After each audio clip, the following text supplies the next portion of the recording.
Hello friends, स्वागत है आपका एक बार फिर से मेरे यूट्यूब चैनल कहानियों का सफ़र में। आज मैं आपके लिए एक नई कहानी लेकर आई हूँ, यमराज का फैसला। एक राजा ने ब्राह्मणों को भोजन के लिए आमंत्रित किया। राजा का रसोइया खुले आंगन में भोजन पका रहा था। उसी समय एक चील अपने पंजे में एक जिंदा सांप को लेकर राजा के महल के ऊपर से गुजरा। तब पंजों में दबे सांप ने अपनी आत्मरक्षा में चील से बचने के लिए अपने फन से जहर उगला। ये जहर जाकर ब्राह्मणों के लिए बन रहे भोजन में जा गिरा। किसी को इस बात का पता न चला। राजा ने ब्राह्मणों को आदर सत्कार के साथ भोजन करवाया। कुछ देर बाद ब्राह्मण दर्द से तड़पने लगे और देखते ही देखते सभी की मौत हो गई। ये देखकर राजा को बहुत दुख हुआ, लेकिन उसे समझ में नहीं आया कि इसका दोषी कौन है।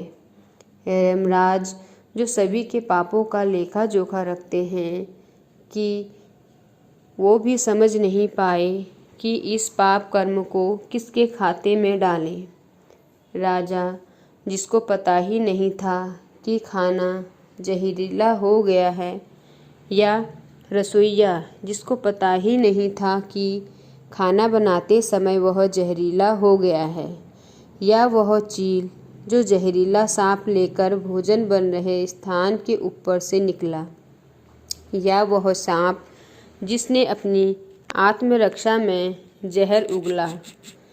बहुत दिनों तक यमराज इस बात का फैसला नहीं कर पाए। फिर कुछ समय बाद कुछ ब्राह्मण राजा से मिलने उस राज्य में आए। उन्होंने किसी महिला से महल का रास्ता पूछा। उस महिला ने महल का रास्ता तो बता दिया, पर रास्ता बताने के साथ साथ ब्राह्मणों से ये भी कह दिया कि देखो भाई, ज़रा ध्यान रखना, वह राजा आप जैसे ब्राह्मणों को खाने में जहर देकर मार देता है। यह कहकर वह महिला मुस्कुराई।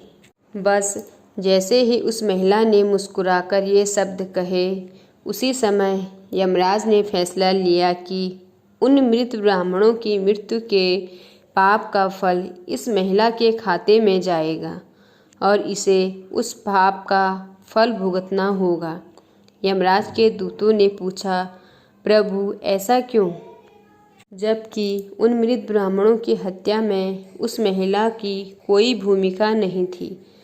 तब यमराज ने कहा कि जब कोई व्यक्ति पाप करता है तब उसे बड़ा आनंद मिलता है, पर उन मृत ब्राह्मणों की हत्या से ना तो राजा को आनंद मिला, ना ही उस रसोइया को, ना ही उस सांप को, और ना ही उस चील को आनंद मिला।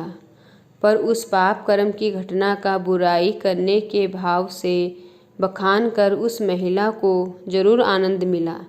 इसलिए राजा के उस अनजाने पाप कर्म का फल अब इस महिला के खाते में जाएगा।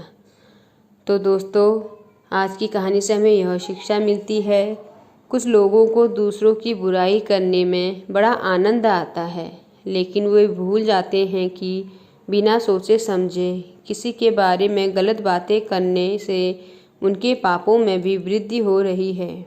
इसलिए दूसरों की बुराई करने में समय ना गंवाएं। तो दोस्तों, आशा करती हूँ आपको आज की कहानी पसंद आई होगी। अगर पसंद आई है तो कमेंट ज़रूर करें और मेरे चैनल को सब्सक्राइब करें और आगे शेयर करें। धन्यवाद।